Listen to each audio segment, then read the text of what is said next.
Hey guys, my name is North.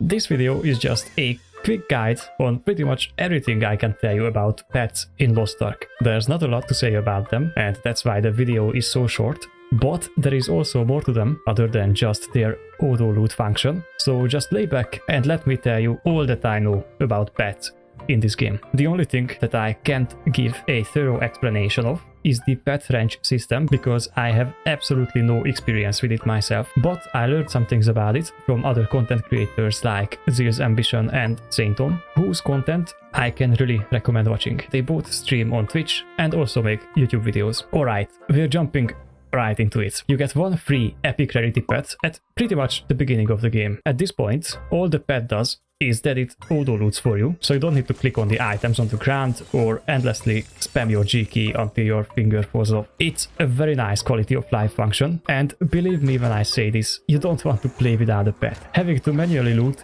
is an absolute nightmare, and I'm happy that now you get a pet really soon in the game, because you used to get it only after level 50 when I started playing, but I had no idea it was a thing. And I did my first few Chaos dungeons, having to loot everything manually. It was not a great experience. You can set up your auto looting to filter out certain things you don't want to be picked up. You can disable the looting of currency items, adventure book items, island specific items, equipment items, and you can also set it up to filter out equipment items below a certain tier, rarity, or item level. I have genuinely no idea how this character level filter works. If you do, please leave a comment below and I will pin your comment. Other than auto looting, your pet also has combat effects and some special functions. For both of these, you need to pay blue crystals to have them active and available. These blue crystals you can buy for gold from the cash shop, and for 2 times 100 blue crystals on the Russian server, you can have all effects active for 30 days before having to pay blue crystals again. This is how it works in Russia, but I do recall reading or hearing about something like these effects being a part of the crystalline aura on the NA and EU servers, which is a monthly subscription for mostly quality of life features. And if that's the case, I hope you can still pay blue crystals for these functions. Other than auto-loading and the combat effects, your pet's other function is being a remote everything. Like, literally. Through your pet, you can access your storage from pretty much anywhere in the game, other than instances, unless they have a workshop station, like the one at the beginning of every Guardian raid. You can also access the auction house, but you can do that by just simply pressing the Alt+Y keys on your keyboard, even without the pet functions. You also have access to your mails remotely. You can repair your gear anywhere.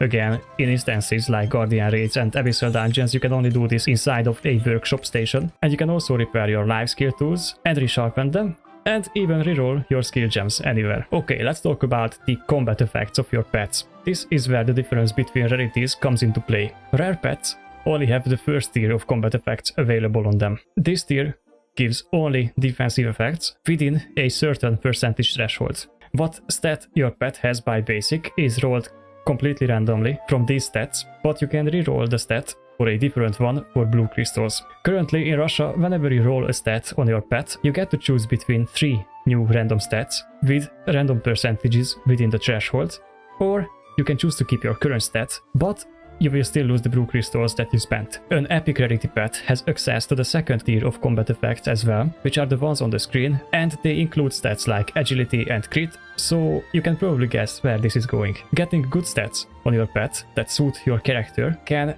and will have a pretty big influence on your strength. Of course, this only matters if you already have high stats, and literally means nothing for the first time you log into the game, since it's a percentage increase of your stats. There's also a third tier of stats exclusive to legendary pets, which might only be introduced to the game with a later patch. I don't exactly know what these effects give, but maybe you can guess from this screenshot.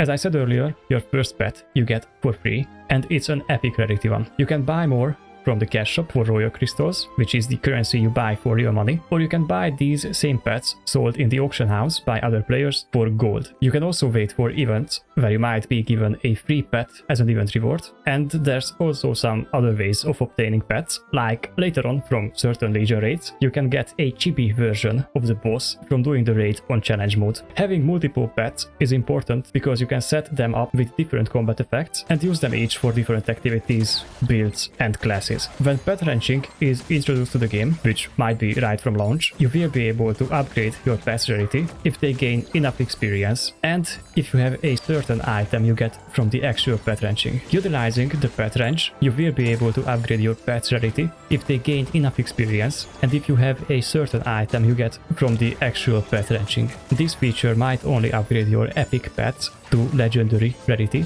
and it might not work on rare pets, but unfortunately I don't have any concrete information on that. The last pet feature in Lost Ark is pet ranching. The pet ranch is something you can build inside your stronghold after doing the research on it that becomes available at a certain stronghold level. Inside your pet ranch, you are able to put your pets through literal hell by making them run on a treadmill all day and...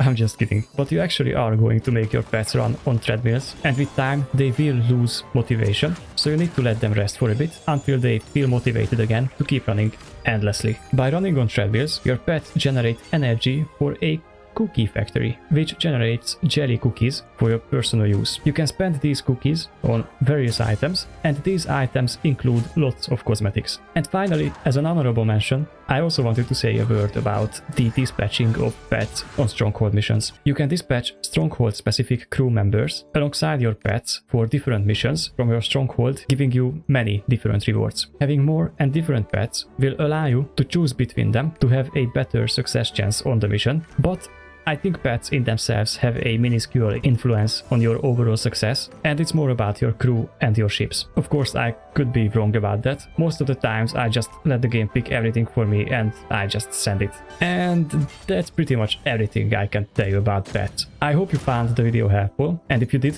please give it a like. And also, don't forget to subscribe for more Lost Ark content. Originally, I wanted to make a life skill and a stronghold guide before the launch of Lost Ark, but because we got news of getting tier 3 on launch, I have some other videos planned. But hopefully soon, I will be able to cover both life skills and the strongholds in their separate videos. Until then, thank you guys very much for watching, and I will see you all next time.